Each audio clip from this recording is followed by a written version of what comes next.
नमस्कार बच्चों, एक बार फिर से आपका स्वागत है आपके अपने YouTube चैनल ASP आर्य स्टडी पॉइंट पर। हम CBSE बोर्ड और हरियाणा बोर्ड की जो 10th क्लास की भूगोल की पाठ्य पुस्तक है समकालीन भारत भाग 2, उसका क्विक रिवीजन कर रहे हैं। और उसी सीरीज में आज हमारा जो है चौथा लेसन है कृषि, तो हम इसका फटाफट से क्विक रिवीजन करेंगे।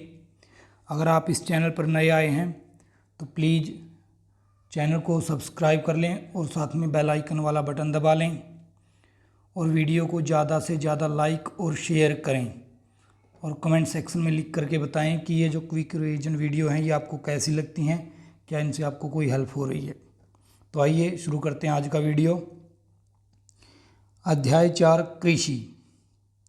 तो भाई कृषि यानी कि खेती, तो आप सब ने जानते ही होंगे इसके बारे में, खेती क्या है, कृषि क्या है। आप सब ने खेती देखी भी होगी और हो सकता है कि आपने अपने घर वालों को ही खेती करते हुए देखा होगा, और अगर घर वालों को नहीं भी देखा है तो आप अपने आसपास में खेतों में किसानों को काम करते हुए देखते ही होंगे। तो वो जो क्रियाएं कर रहे हैं वो खेती है, कृषि है। कृषि के अंतर्गत बहुत सारी क्रियाएं आ जाती हैं आपकी, जैसे कि जो हम खाद्यान्न उगाते हैं वो भी उसी में आ गया भाई, कुछ रोपण वाली फसलें वो भी उसी के अंदर आता है। कई जगह आपने जैसे पोल्ट्री फार्म देखे होंगे तो ये भी खेती का ही एक अंग माना जाता है। मछली पालन को भी खेती का एक हिस्सा माना जाता है। तो इस प्रकार की बहुत सारी क्रियाएं हैं, वो सारी की सारी कृषि में आती हैं, खेती के अंदर आती हैं।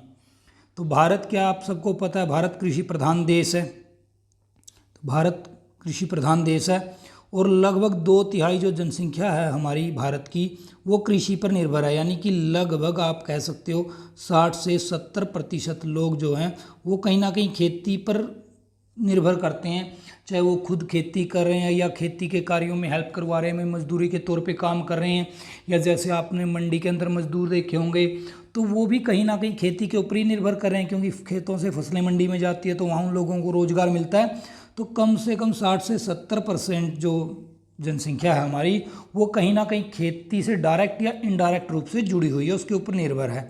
हमारे लोगों का 60 से 70% लोगों का रोजगार किससे जुड़ा हुआ है? खेती से। खेती से हमें क्या क्या मिलता है भाई? खेती से हमें खाद्यान्न मतलब खाने वाले अन्न जो भी हैं हम खाते हैं, गेहूँ है, चावल है, मक्का है, ज्वार है, बाजरा है, जो भी आप अन्न खाते हैं वो सारे के सारे हमें किससे मिलते हैं? खेती से ही मिलते हैं। जैसे दालें वगैरह ये सब हमें यहीं से मिलता है। कच्चा माल, बहुत सारी चीज़ों के लिए हमें कच्चा माल मिलता है। जैसे हमें अगर कपड़ा बनाना है तो कपास का बनाएंगे, बोरियां बनानी है जूट की बनाएंगे भाई। जैसे चीनी चाहिए तो उसके लिए गन्ने की ज़रूरत है, गुड़ चाहिए, चीनी चाहिए। और अगर आपको रबड़ चाहिए तो रबड़ की भी खेती होती है, पेड़ होते हैं रबड़ के, और उन पेड़ों में आपने देखा हो जैसे हम बरगद की टहनी तोड़ लेते हैं, पीपल की तोड़ लेते हैं, उसमें से सफ़ेद सफ़ेद दूध सा निकलता है। या आपके आसपास आपने कहीं आक तोड़ के देखा हुआ, आक का पौधा जो होता है काफ़ी कड़वा होता है, वो जहरीला टाइप का, तो उसमें से दूध सा निकलता है। ठीक ऐसे ही जो रबड़ है, रबड़ के भी पेड़ होते हैं, और जब उनमें कट्स लगाया जाता है एक जगह से उनको, तो वहाँ से धीरे धीरे करके सफ़ेद दूध जैसा पदार्थ टपकता है और उसी से रबड़ बनता है, वो रबड़ ही होता है। तो खाद्यान्न मिलता है, कच्चा माल मिलता है बहुत सारे उद्योगों के लिए। इसके अलावा निर्यात योग्य वस्तुएं, यानी कि बहुत सारी ऐसी खेती भी हम करते हैं जिनका हम डायरेक्ट एक्सपोर्ट कर देते हैं। इसमें चावल भी एक ऐसा ही आपका, इसका हम एक्सपोर्ट भी कर देते हैं। तो डायरेक्ट जिसका एक्सपोर्ट होता है, जैसे चाय है, कॉफ़ी है, मसाले हैं, ये हम विदेशों में भी निर्यात करते हैं। तो ये हो गया हमारे कृषि से हमें क्या क्या मिलता है? खाद्यान्न मिलते हैं, कच्चा माल मिलता है और निर्यात योग्य वस्तुएं हमें मिलती है, जिससे हम विदेशों में अपनी चीज़ बेचते हैं और पैसा कमाते हैं। कृषि किस में आती है? प्राथमिक क्रिया है।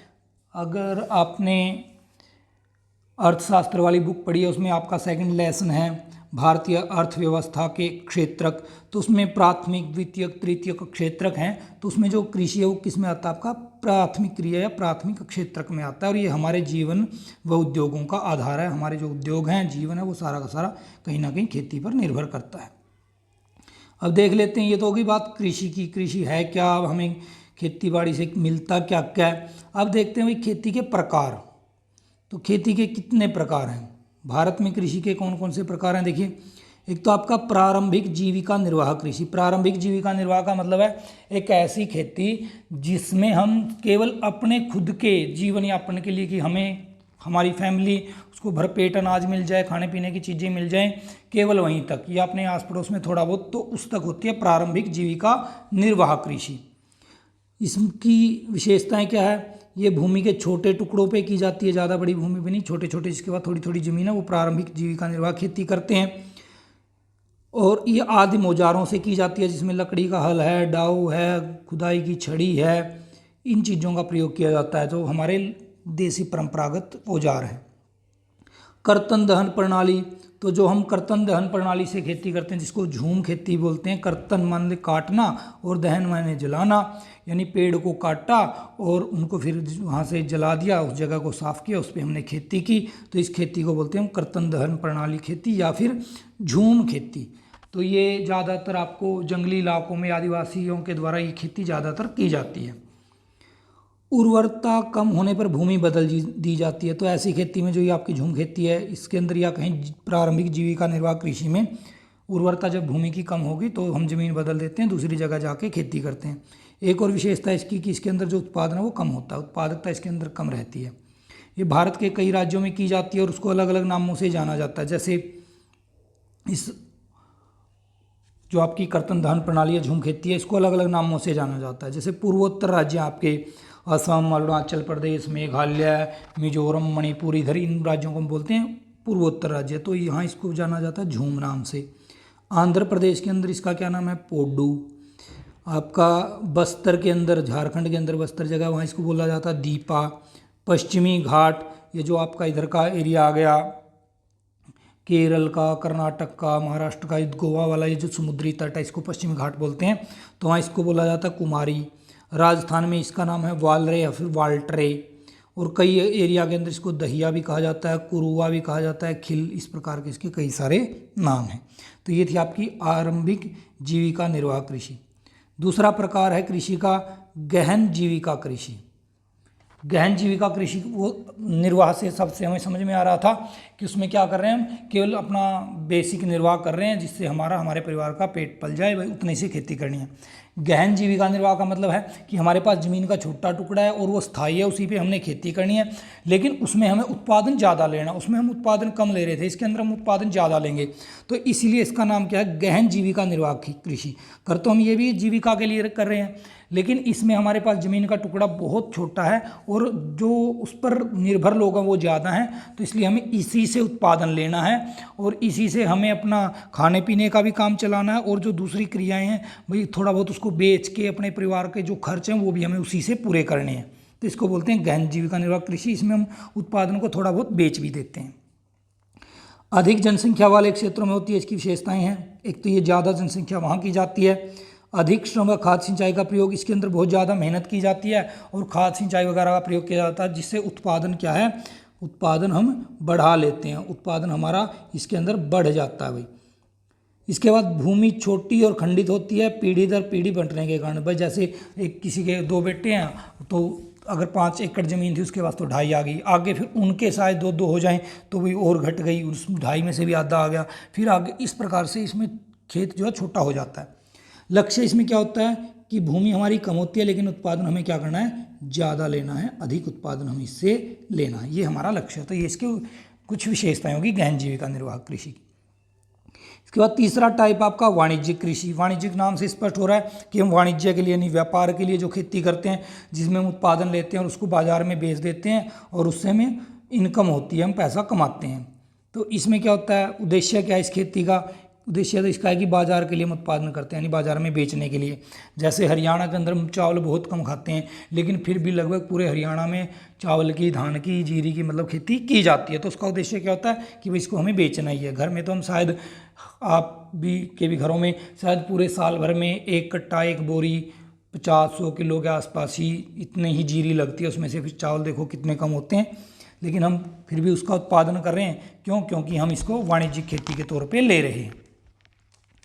आधुनिक साधनों का प्रयोग, ये इसकी विशेषता है। इसके अंदर हम आधुनिक साधनों का प्रयोग करते हैं, जिसमें HYV हाइब्रिड, HYV का मतलब होता है हाइब्रिड बीज हैं, जो हाई यील्ड वैराइटीज़, इसका वैसे HI का हो गया हाई यील्ड वैरायटी, मतलब ऐसी वैरायटी यूज़ करते हैं हम जिसका उत्पादन क्या होता है, हाई होता है, ज़्यादा उत्पादन होता है, और इसमें हम उर्वरकों का प्रयोग करते हैं और कीटनाशकों का प्रयोग करते हैं बीमारियों से बचाने के लिए।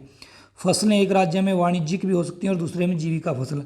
तो जैसे अभी मैंने बताया कि हमारे यहाँ हरियाणा में हम चावल उगाते हैं तो वो कैसा है, वाणिज्यिक रूप में है, लेकिन कई जगह जीविका के भी रूप में है। जैसे चावल पंजाब और हरियाणा में वाणिज्यिक, उड़ीसा में जीविका, उड़ीसा वाले चावल ही खाते हैं और हमारे यहाँ हम गेहूँ खाते हैं ज़्यादा। तो ये हो गया आपकी वाणिज्यिक कृषि। तो आरंभिक निर्वाह जीविका निर्वाह, दूसरी आपकी गहन जीविका निर्वाह, तीसरी वाणिज्यिक कृषि। अब चौथे नंबर का प्रकार आता है आपका रोपण कृषि। रोपण का मतलब जिसको हम रोपते हैं, हम जैसे पौध लगाते हैं, उसकी एक तरह से पेड़ लगाते हैं, तो इसको बोलते हैं हम रोपण कृषि। बड़े इसकी विशेषता क्या, बड़े क्षेत्र में केवल एक फसल तो काफ़ी बड़े एरिया में की जाती है और एक ही फसल लगाई जाती है। पूंजी व श्रमिकों की हमें ज़्यादा आवश्यकता पड़ती है क्योंकि ये लंबे टाइम की फसल होती है। उत्पादन उद्योग में कच्चे माल के रूप में प्रयोग होता है इसका, ज़्यादातर इसका जो उत्पादन होता है उद्योगों में कच्चे माल के रूप में या फिर इसको बेचा जाता है। तो इसमें मुख्य फसलें कौन सी आती है, जैसे चाय है, चाय का पौधा लगाया जाता है और वो कई साल तक एक ही पौधा बार बार वो देता रहता है आपको उत्पादन। तो ये एक तरह की रोपण कृषि। काफ़ी भी ऐसे, रबड़ भी है, गन्ना का भी सेम सिस्टम है, गन्ना भी 3-4 साल तक उत्पादन दे देता है। केला भाई वो भी आप एक बार लगाते हैं तो कई साल तक चल जाता है। तो ये आती है आपकी रोपण कृषि। तो हमने ये कृषि के कितने प्रकार पढ़े, 4। एक आपका आरंभिक जीविका निर्वाह कृषि, दूसरा गहन जीविका निर्वाह कृषि, तीसरा वाणिज्यिक और चौथा रोपण। अब बात कर लेते हैं भारत की फसल ऋतुएं कि जो हम भारत के अंदर फसलें उगाते हैं वो किस किस ऋतु में कौन कौन सी फसलें उगाई जाती हैं। इसको फसल ऋतुएं भी बोल देते हैं और शस्य प्रारूप भी इसको बोल देते हैं, यानी फसल का हमारा क्या ढंग है। शस्य अनाज को या फसल को ही बोलते हैं भाई, अनाज या फिर फसल को हम क्या बोलते हैं, शस्य। तो हम भारत के अंदर मुख्य रूप से 3 फसल ऋतुएं, एक आपका रबी, दूसरा खरीफ और तीसरा आपका जायद। और इनमें भी 2 हमारी ज़्यादा मुख्य हैं, ये बीच के टाइम की होती है। तो रबी में कौन सी आती है, जो सर्दी की फसल है जिसको हम सर्दी के अंदर बोते हैं और गर्मी शुरू होने से पहले काट लेते हैं। और ये आपकी खरीफ, बरसात कहें उस टाइम पे बोई जाती है और सर्दी शुरू होती है तो काट लेते हैं। और ये जायद जो है ग्रीष्मकालीन, यानी बीच का टाइम पीरियड जो इन दोनों के फसलों के बीच का, उसमें हम बोते हैं। तो रबी की देखते हैं बुआई कब होती है, अक्टूबर और दिसंबर में हम बोते हैं। जैसे आजकल गेहूँ और ये सरसों बोया जाएगा भाई, जौ वगैरह बोए जाएंगे। कटाई कब होती है इसकी, अप्रैल और जून तक हम इसको काट लेते हैं। कुछ ऐसा है जो अप्रैल में, जैसे गेहूँ है, सरसों है, ये अप्रैल में ही कट जाती हैं। प्रमुख फसलें कौन सी है इसमें, गेहूँ, जौ, चना, सरसों, ये हमारी प्रमुख फसलें हैं रबी की।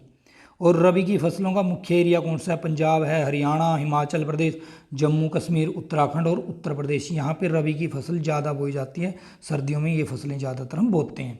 तो क्योंकि हमारे यहाँ सर्दी ज़्यादा होती है इन एरियाज़ के अंदर, तो इस कारण से यहाँ रबी की फसल बोई जाती है। दूसरा बात करें खरीफ की फसल, ये बरसात की फसल है। बरसात जब शुरू होती है तो इसका बुआई का टाइम क्या हो गया भाई, जून और जुलाई में हम बोते हैं। जैसे हरियाणा के अंदर आपको जीरी लगाते हैं हम हरियाणा में जून जुलाई में। तो ये मानसून के साथ, यानी जब बारिश आती है मानसून, तो तब शुरू होती है। कटाई इसकी सितंबर और अक्टूबर में, जैसे आजकल अभी अक्टूबर चल रहा है तो अभी इसकी धान की यानी जीरी की कटाई चल रही है। आपकी बाजरे की, जीरी की, मक्के की, इनकी कटाई हो रही है। कपास की चुनाई हो रही है, कपास चुगते हैं खेतों से। तो इसमें प्रमुख फसलें कौन सी है, चावल, मक्का, ज्वार, बाजरा, तुअर, मूंग, उड़द, कपास, जूट और मूंगफली। और ये किस एरिया में ज़्यादा की जाती है, असम में, पश्चिम बंगाल, बिहार, उड़ीसा, आंध्र प्रदेश, तमिलनाडु, महाराष्ट्र, पंजाब और हरियाणा के अंदर ये फसलें बोई जाती हैं खरीफ वाली। जायद, ये ग्रीष्मकालीन फसलें इन दोनों के खरीफ और रबी के बीच के टाइम पीरियड में बोई जाती है। बुआई कब होती है, रबी और खरीफ के बीच में। प्रमुख फसलें इसके अंदर आपकी बेल वाली या सब्जियों वाली होती हैं ज़्यादातर, जैसे तरबूज है, खरबूजा, खीरा, ये सब्जियां। वैसे आप कहोगे जी खीरा तो आजकल भी मिलता है, लेकिन वो हाइब्रिड होता है या इन्हें पॉली हाउस वाला, लेकिन जो हमारा देसी खीरा होता है वो इसी टाइम पीरियड में ज़्यादा बोया जाता है। और जो चारे की फसलें, ज्वार वगैरह, ये चीज़ें। गन्ना जो है ये साल भर में तैयार होता है, लगभग 1 साल लग जाता है। तो ये ना खरीफ में आता, ना रबी में और ना ही जायद में। ये एक अलग तरह की फसल हो गई हमारी। तो हमने पढ़ा कृषि का प्रारूप, फसलों का प्रारूप हमारा। अब बात करते हैं भारत की प्रमुख फसलें कौन कौन सी हैं। भारत के अंदर कौन कौन सी फसलें उगाई जाती हैं, तो एक एक करके देखते हैं इनको। तो पहले देखते हैं खाद्य फसलें, यानी जो खाने के रूप में हम डायरेक्ट इस्तेमाल करते हैं। तो जैसे चावल है, चावल कौन सी फसल है पहले देखते हैं भाई, खरीफ की फसल है। ये कब बोई जाती है, जून और जुलाई के अंदर इसको बोया जाता है और सितंबर अक्टूबर में इसको काट लिया जाता है। इसके लिए कंडीशन क्या चाहिए, तो एक तो 25 डिग्री सेल्सियस से ऊपर का क्या चाहिए इसमें तापमान, और 100 सेंटीमीटर से ज़्यादा इसमें क्या चाहिए, वर्षा चाहिए। या तो आपको सिंचाई ज़्यादा करनी पड़ेगी, नहीं तो 100 सेंटीमीटर से ज़्यादा इसके लिए वर्षा हमें चाहिए। किस किस एरिया में बोई जाती है चावल, असम में, बंगाल, उड़ीसा, आंध्र प्रदेश, तमिलनाडु, केरल, महाराष्ट्र और आपका उत्तर प्रदेश, बिहार और हरियाणा, पंजाब के अंदर भी ये उगाई जाती है सिंचाई के द्वारा। हमारे यहाँ इतनी बारिश नहीं होती, लेकिन हम सिंचाई से इसको उगाते हैं। बात करें चावल के मामले में, भारत चीन के बाद दूसरा सबसे बड़ा उत्पादक है, यानी चीन किस पे है, फर्स्ट पे, और हम किस पे आते हैं, सेकंड नंबर पे, यानी कि विश्व के अंदर हम दूसरे नंबर पे सबसे ज़्यादा चावल का उत्पादन करते हैं, हमसे पहले केवल चीन है। अब बात करते हैं गेहूं की। गेहूं आपकी कौन सी फसल भाई, रबी की फसल। इसके लिए कंडीशन क्या है, ठंडी जलवायु चाहिए, 50 से 75 सेंटीमीटर की इसको वर्षा चाहिए। ठंडी का मतलब हो गया 20 से कम आपका टेम्परेचर इसको चाहिए, 20 डिग्री सेल्सियस से कम, और बोते हुए तो लगभग 12 डिग्री सेल्सियस ही चाहिए इसको। पकती है जब, उस टाइम क्या चाहिए, धूप चाहिए भाई। एरिया कौन सा है, पंजाब, हरियाणा, उत्तर प्रदेश, मध्य प्रदेश, बिहार और राजस्थान के अंदर ज़्यादातर गेहूँ बोई जाती है। अब बात कर लेते हैं मोटे अनाज। मोटे अनाज में आपके बाजरा, मक्का वगैरह ये आते हैं।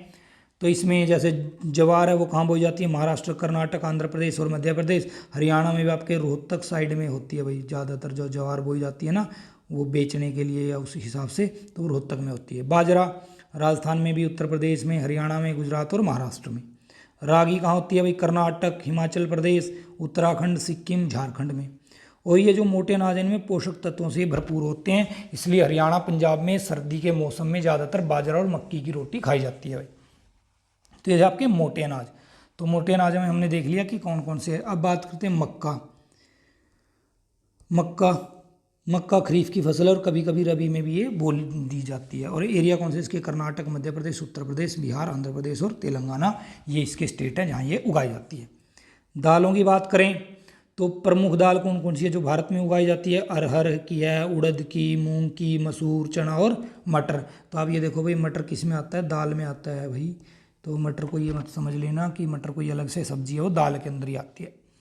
इसको शुष्क परिस्थितियों में उगाई जाती है, यानी जहाँ पे थोड़ा सा शुष्क वाला एरिया हो कि ज़्यादा बारिश ना हो, क्योंकि बारिश के कारण से ये खराब हो जाती हैं फसलें।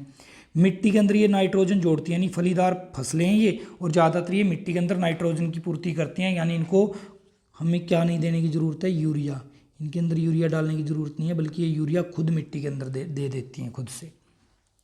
किस किस क्षेत्र में उगती हैं ये, मध्य प्रदेश, राजस्थान, महाराष्ट्र, उत्तर प्रदेश और कर्नाटक के अंदर दालें होती हैं। और दालों के मामले में भारत दुनिया का सबसे बड़ा उत्पादक है। भारत जो है वो उत्पादक पहले नंबर पे है भाई, फर्स्ट पे आता है दालों के मामले में। अन्य खाद्य फसलें भाई, कुछ और फसलें जिनको हम खाने पीने के तौर पे इस्तेमाल कर लेते हैं, जैसे आपका गन्ना है। गन्ने को हम चीनी बनाते हैं, गुड़ बनाते हैं, वो खाने के काम ही आता है, या फिर गन्ना डायरेक्ट हम चूस लेते हैं। तो एक ऐसी फसल है उष्ण कटिबंधीय है, यानी जहाँ पे थोड़ी सी गर्मी रहती है, उष्णता वाली स्थिति रहती है, वहाँ ये फसल अच्छी होती है। और इसके लिए क्या क्या ज़रूरी है, एक तो 21 से 27 डिग्री सेल्सियस इसमें हमें चाहिए तापमान, और वर्षा भी इसमें खासी चाहिए 70 से 100 सेंटीमीटर। कहाँ कहाँ उगाई जाती है, उत्तर प्रदेश में, महाराष्ट्र में, कर्नाटक, तमिलनाडु, आंध्र प्रदेश, बिहार, पंजाब और हरियाणा। उत्तर प्रदेश में तो बहुत ज़्यादा गन्ना उगाया जाता है। पश्चिमी उत्तर प्रदेश में आप जाओगे, जैसे ही करनाल को क्रॉस करके शामली का एरिया स्टार्ट होगा, तो पूरा का पूरा गढ़ मिलेगा आपको गन्ने का। भारत जो है ब्राज़ील के बाद दूसरा बड़ा उत्पादक है भाई। ब्राज़ील पहले नंबर पे आता है गन्ने में, और भारत कौन से नंबर पे है, सेकंड। तिलहन, तिलहन का मतलब तेल वाली फसलें, जैसे इसमें कौन सा आता है, मूंगफली आपकी।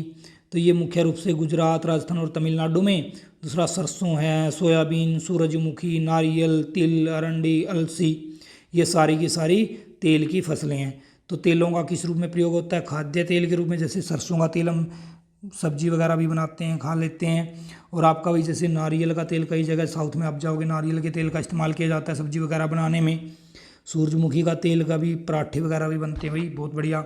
और इन तेलों का किस में यूज़ होता है, साबुन में, सौंदर्य प्रसाधन यानी कि ब्यूटी प्रोडक्ट्स जो हैं उनके अंदर भी तेलों का यूज होता है। तो इन चीज़ों में ये काम आती हैं। पेय फसलें, पेय का मतलब पीने वाली फसलें भाई, जिनको हम पीते हैं। तो चाय आप सब ने पी होगी, कॉफ़ी भी पी होगी, तो ये दोनों किस में आती हैं, आपकी पेय फसलें में, पीने वाली फसलें। पीने का मतलब यहाँ वो मत समझ लेना ड्रिंकिंग, ढक्कन हटाया, चलो भाई वो नहीं पिएगा, पीने का मतलब पानी भी पी सकते हैं भाई, चाय भी पी सकते हैं, कॉफ़ी पी सकते हैं, जूस पी सकते हो आप, तो ये पेय में आ गया। तो मुख्य हमारी चाय। चाय तो मेरे ख्याल से भारत के हर घर में बनती होगी भाई। घर में कोई हमारे मेहमान आता है तो हम पहले क्या पूछते हैं उसको, चाय बनाई जी आपके लिए थोड़ी सी। तो ये चाय, चाय कैसी, उष्ण कटिबंधीय फसल है, यानी गर्मी वाला सा एरिया चाहिए और ढलान वाली भूमि चाहिए कि जिसमें पानी ना अटके। तो ये कहाँ उगती है, असम में, दार्जिलिंग, जलपाईगुड़ी पश्चिम बंगाल है, ये दार्जिलिंग असम के अंदर है भाई, जलपाईगुड़ी पश्चिम बंगाल में, तमिलनाडु और केरल के अंदर चाय उगाई जाती है। थोड़ा पहाड़ी सी एरिया में होता है जहाँ बारिश भी खूब होती है और वो पानी नीचे चला जाए, पानी इसमें अटके ना। भारत जो है वो विश्व में चीन के बाद, तो एक तो चावल में चीन के बाद आते हैं हम, और एक चाय में चीन के बाद हमारा कौन सा नंबर है, सेकंड नंबर।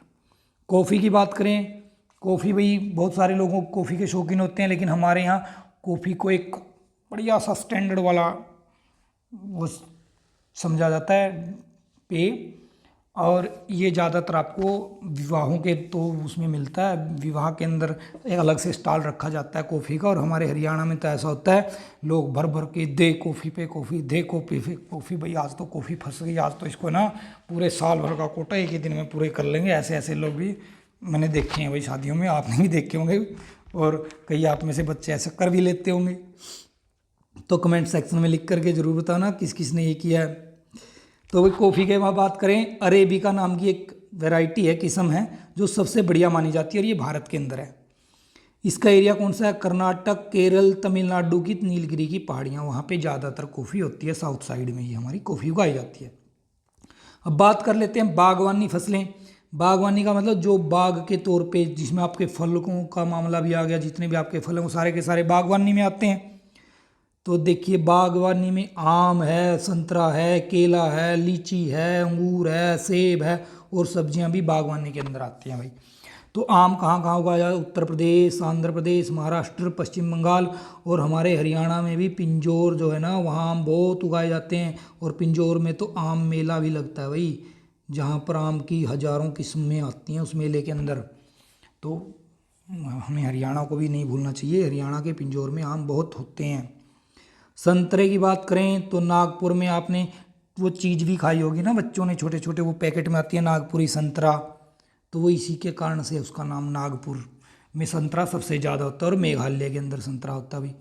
केले की बात करें, केरल, तमिलनाडु और महाराष्ट्र में कैसे केला, कैसे केरल, केरल के अंदर केला होता है।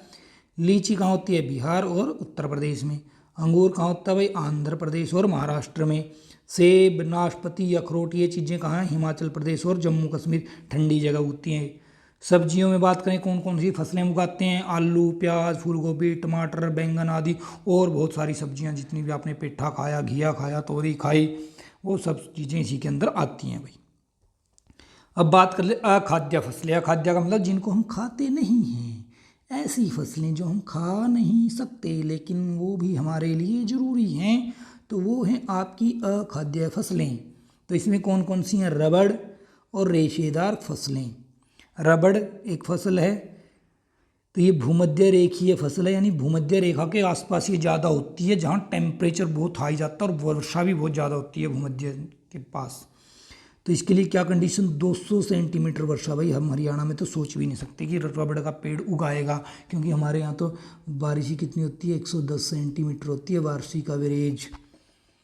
थोड़ा उसके अंदर ये भी थोड़ी ऊपर ज़्यादा हो जाती है अम्बाला पंचकुला की तरफ, और हमारे जो नीचे के एरिया वहाँ तो काफ़ी कम है। और टेम्परेचर इसमें कितना चाहिए, 25 से कम आना नहीं चाहिए भाई, 25 से प्लस हो टेम्परेचर, तो ऐसे एरिया में ये उगता है। तो इसमें कौन से एरिया आते हैं आपके, केरल, तमिलनाडु, कर्नाटक, अंडमान निकोबार और मेघालय। मेघालय में कैसे हो गया भाई, हो सकता है उगता होगा, क्योंकि थोड़ा पहाड़ी सा एरिया वहाँ हो जाता होगा भाई टेम्परेचर कुछ जगह पे। रेशेदार फसलों की बात करें, रेशेदार फसलें यानी जिनके से हम कपड़े वगैरह, धागे वगैरह बनाते हैं, तो उनको खा तो सकते नहीं, इसलिए किस में आती हैं, वह खाद्य में। तो कौन सी, इसमें कपास, ये कहाँ उगती है, महाराष्ट्र में, गुजरात में, मध्य प्रदेश, कर्नाटक, आंध्र प्रदेश और तमिलनाडु। भाई इनमें से आप शुरू के दो दो याद कर लेना, हर एक के लिए बढ़िया रहोगे, ज़्यादा करने की याद जरूरत नहीं है। जूट कहाँ है, पश्चिम बंगाल और बिहार, असम, उड़ीसा, मेघालय के अंदर भी होता है। सन जूट आपने देखा होगा, जो बोरियां होती है किसकी होती हैं, जूट की। सन देखा भाई आपने, सन या पटसन इसको बोलते हैं। पुरानी अगर आपने खाटें देखी हो ना, वो सुनहरे सुनहरे रंग की रस्सियों से बनाई हुई जोड़ियों से, तो उसको सन बोलते हैं। तो सन हो गया। रेशम, रेशम तो अपने यहाँ तो होता नहीं है वैसे, तो रेशम एक कीड़ा ही होता है, वो रेशम का जो है ना जाला सा बुनता है और उससे फिर कपड़े बुने जाते हैं, उसको इकट्ठा कर लिया जाता है ये। और इसको सेरीकल्चर बोलते हैं रेशम पालन को। इसकी भी एक तरह की इसको खेती होती है भी। कृषि सुधार की बात करें भाई, तो ये तो हमने अभी तक बात की खेती बाड़ी की भी, फसलें किस प्रकार की हैं, कौन कौन सी फसलें हैं, खेती के कितने प्रकार हैं, हमारा फसल प्रारूप क्या है। अब बात करते हैं कृषि सुधार की, कि आज़ादी के बाद से लेकर अब तक हमने खेती के अंदर क्या क्या सुधार किए हैं। तो स्वतंत्रता के बाद क्या सुधार की, चकबंदी की एक तो भाई हमने। चकबंदी का मतलब है कि जिस समय हमारा जो देश आज़ाद हुआ उस समय बहुत सारी हमारी जो ज़मीन थी वो बंजर पड़ी थी, किसी पे घास झाड़ियाँ उगी हुई थी, तो वो सरकार ने क्या किया, हर गांव में बांट दी। वो जिस जिस गाँव का, जैसे गांव में अगर एक गांव के आसपास की ज़मीन है उसमें 1000 एकड़ है और उसमें से शायद खेती में तो 100 एकड़ आ रही होगी उस टाइम पे, तो भाई जो 900 थी वो परिवारों के हिसाब से बांट दी। और फिर उन जगहों को किसानों ने अपनी मेहनत से खेती के योग्य बनाया और वो उन्हीं के नाम कर दी गई थी। इसको बोलते हैं चकबंदी। जमींदारी उन्मूलन, जमींदारी प्रथा हमारे यहाँ थी कि सारी ज़मीन, किसी एक गांव की ज़मीन जमींदार की ही मानी जाती थी, तो उसको ख़त्म किया और वो ज़मीन जो है किसानों के अंदर बांटी। सहकारिता, तो सरकार ने भी बहुत सारे सुधार किए, सहकारिता योजनाएं चलाई कि सरकार की सहायता लेकर आप ज़मीन को खेती योग्य बनाओ और उसमें आपको कम पैसे पे लोन वगैरह मिलेंगे, बहुत सारी सुविधाएँ मिलेंगी। हरित क्रांति आई हुई, हरियाणा और पंजाब में इसका इम्पैक्ट जो था वो ज़्यादा था। ये 1960 के दशक में आई थी। डॉक्टर नॉर्मन बोरलॉग और स्वामीनाथन, इन दोनों ने मिलकर हरित क्रांति के लिए बहुत प्रयास किए थे और इनसे है ना जो भारत है वो खाद्यान्नों के मामले में आत्मनिर्भर हो गया था। और हमारे यहाँ पहले हमें जो गेहूँ वगैरह वो अमेरिका से मंगवानी पड़ती थी, इतनी कम गेहूँ हमारे यहाँ होती थी, लोग नहीं तो भूखे मर जाते। लेकिन 1960 में हरित क्रांति के बाद हमें एक भी दाना बाहर से मंगवाने की ज़रूरत नहीं है, हम पूर्ण रूप से आत्मनिर्भर हो गए हैं। तो इस हरित क्रांति में हमने किस चीज़ का यूज किया, HYV बीजों का, हाई यील्ड वैरायटीज़, यानी कि जो जिनका उत्पादन बहुत ज़्यादा होता है। उर्वरक हमने डालना शुरू किया जिससे उत्पादन बढ़ा, सिंचाई की तरफ ध्यान दिया, नहरों का निर्माण किया गया, तो बहुत सारी चीज़ें। श्वेत क्रांति ये 1970 के दशक में हुई थी भाई, ये दूध के मामले में थी। तो दूध हमारे यहाँ पहले कम था तो हमने दूध को बढ़ाया, ऑपरेशन फ्लड नाम से दूध का उत्पादन हमारे भारत के अंदर बढ़ा इस चीज़ से।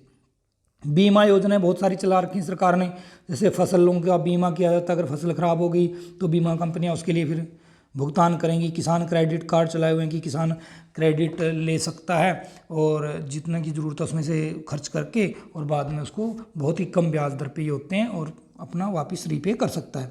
व्यक्तिगत दुर्घटना बीमा, भाई खेत के अंदर कोई व्यक्ति है उसके साथ कोई दुर्घटना हो जाए काम करते हुए, आसमानी बिजली गिर गई, करंट लग गया या फिर सांप आदि ने काट लिया, चाहे वो मजदूर है चाहे किसान है, उसको बीमा मिलता है उस चीज़ का।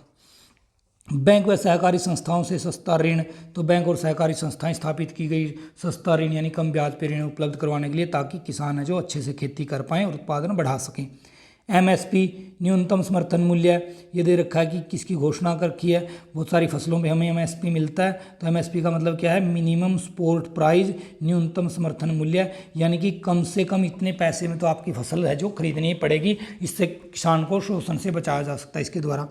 रेडियो टीवी पर कृषि संबंधी कार्यक्रम, तो रेडियो और टीवी पे भी है ना खेती के बारे में बहुत सारी जानकारियाँ दी जाती हैं ताकि किसान भाइयों को उससे लाभ हो सके, वो अपने खेती बाड़ी के अंदर उन चीज़ों का यूज कर सकें। नई नई जानकारियाँ वहाँ टीवी और रेडियो के माध्यम से उपलब्ध करवाई जाती है। अब बात कर देते हैं लास्ट टॉपिक आपका, भूदान और ग्रामदान। जब भारत आज़ाद हुआ तो उस समय ऐसी ऐसी जगह थी जहाँ एक एक व्यक्ति के पास बहुत बहुत ज़्यादा मात्रा में ज़मीन थी और बहुत सारे लोग ऐसे थे जिनके पास 1 इंच तक ज़मीन नहीं थी। तो ऐसी जगह पे हमारे लोगों ने आंदोलन चलाया जिसमें विनोबा भावे की मुख्य भूमिका रही है, भूदान और ग्रामदान, जहाँ पे जमींदारों ने पूरे के पूरे गांव दान दे दिए और कई जगह कुछ लोगों ने जिनके पास ज़्यादा ज़मीनें थी उन्होंने अपनी कुछ एक ज़मीन गरीबों में दान कर दी, तो जिससे है जो वो इक्वलिटी हो सके। तो विनोबा भावे ने भूमि वितरण का आंदोलन चलाया। भूमिहीनों को जमीन दान देना क्या कहलाता था, भूदान, यानी जिसके पास ज़मीन नहीं है उसको ज़मीन देना क्या कहलाएगा, भूदान। और जब पूरा गांव दान दे दिया तो उसको क्या बोलते हैं, ग्राम दान। और जो ये आंदोलन चला, इस पूरे आंदोलन को क्या कहा जाता है, रक्तहीन क्रांति।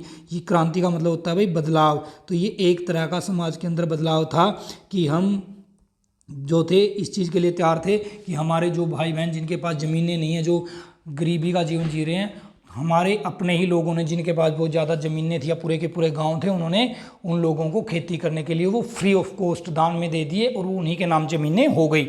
तो ये एक तरह की भूदान या ग्राम दान आंदोलन है जिसको हम रक्तहीन क्रांति के नाम से भी जानते हैं। तो भाई इस लेसन का आपका रिवीजन यहाँ पे होता है समाप्त। तो ये वीडियो आपको कैसी लगी, क्या इन वीडियो से आपको हेल्प हो रही है, तो कमेंट सेक्शन में लिख करके ज़रूर बताएं। और भाई वीडियो को ज़्यादा से ज़्यादा लाइक और शेयर करें और चैनल को सब्सक्राइब कर लें, साथ में बेल आइकन ज़रूर दबा लें। तो बेटा मिलते हैं नेक्स्ट वीडियो में, तब तक के लिए ओके बाय, टेक केयर और सभी को नमस्ते।